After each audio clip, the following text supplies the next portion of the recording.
Right guys, you've asked me so many questions about the Moza Vision GS steering wheel, and in this video I'm going to try and answer your questions about the dash. It's obviously a crazy wheel. There's some stuff I love about it, some stuff I think they could improve. So I'm going to let you know my honest opinions and show you kind of everything I think the dash can do. And yes, it was supplied to me by Moza as a review unit, but in all videos I'm just honest with you, there's no strings attached. For example, one thing I'm not super keen on is the lag, is the jitter when you turn it. It just doesn't give a super premium effect. But however, when you're actually using it in practice, you're glancing down at it when you're mid-corner and it's just in the right position. So it works when you're racing. It's just when you're sitting here looking at it, you're like, oh, I wish it could be smoother. Anyway, something I hope they can improve because it would give it a real premium aspect, especially if there was maybe like a little bit of like some way that it was like your phone when you're scrolling and it sort of gets to the end and then sort of bounces back like an elastic. That'd be pretty cool. But anyway, this is the first dash. You can see it's got my throttle. It's got my brake as well. Throttle, brake, throttle, brake, and it's got my gear shifting, and it's got my speed and my RPM. So this is one that I like. You know that I'm a stickler for having your brake input showing. I really like it because I'm often looking, let's say I'm coming into Moza turn 1. I know I want to be braking 100% and then looking at my trial braking. So for me, that's a big plus. I'm a big fan of that. As I come across here, you can see I've got some data on last lap, best lap, delta, current. Let's see if it works as I go over the line here. I've got my race logic connected as well, so I've got 2 ways of getting the data. Funny thing is, that actually seems to move a lot smoother.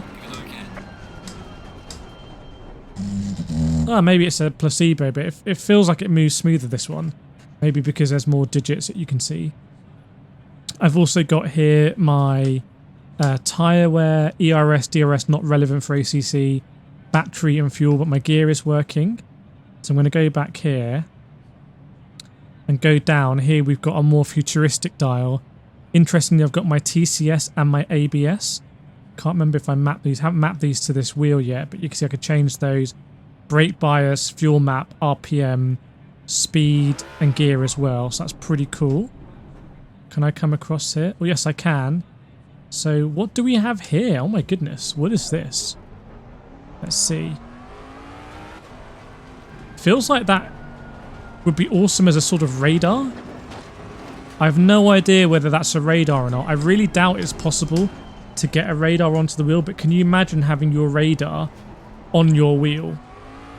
And I think one of the questions I got from the first video was that A, is the wheel ugly or not? And I think, yes, some people are going to find this wheel like super ugly. Some people are going to like it. So I think it is a divisively designed wheel, and I hope that this circular display comes to more conventionally shaped wheels, especially like circular, just standard circular rims as well. The other question I had is like, what can you actually do on the display in terms of modification, which I'm going to show you. I've got my logo already, but it'd be cool if you could get stuff like radar on, not so it's possible. So there we've got that one. I'm going to scroll down. This is one I've got with my logo on. So how cool is that? Although you can see it's adding a lot of lag. So having my logo at my high resolution is adding a load of lag there, which is no good really. So that's something to bear in mind. You can see it's struggling. I think the wheel does have its own processor and everything, but you can see like the lag of the what do you call it, the gyro and stuff is like is way slower, which is interesting because maybe the gyro will work better with more simpler displays. And you see I've got my predicted and stuff here because I just duplicate the top one. And we've got tyre wear as well on each tyre, and temps actually, which might be brake temps. Let me just try and get that again. See, we've got the brake temps. They seem to be cooling down now maybe. So a lot of data there. And we're going to go down again. So now I see the wheel is a lot happier with this one in terms of the speed of it. I quite like this one, especially if you're driving a road car or anything that you're going to have an actual clutch, basically, where you're going to be dropping in the clutch and seeing the revs drop as you sort of go into gear and then go into the red line. I think it'd be pretty cool. So that's an interesting one. Don't think we have any options if we swipe across there. No, we don't. This is the sort of like default one. I don't know why you would choose this one over the previous one because there's no red line. Unless I guess the red line in the previous one's not really accurate, because how does it know where the red line is, actually? It's a good point.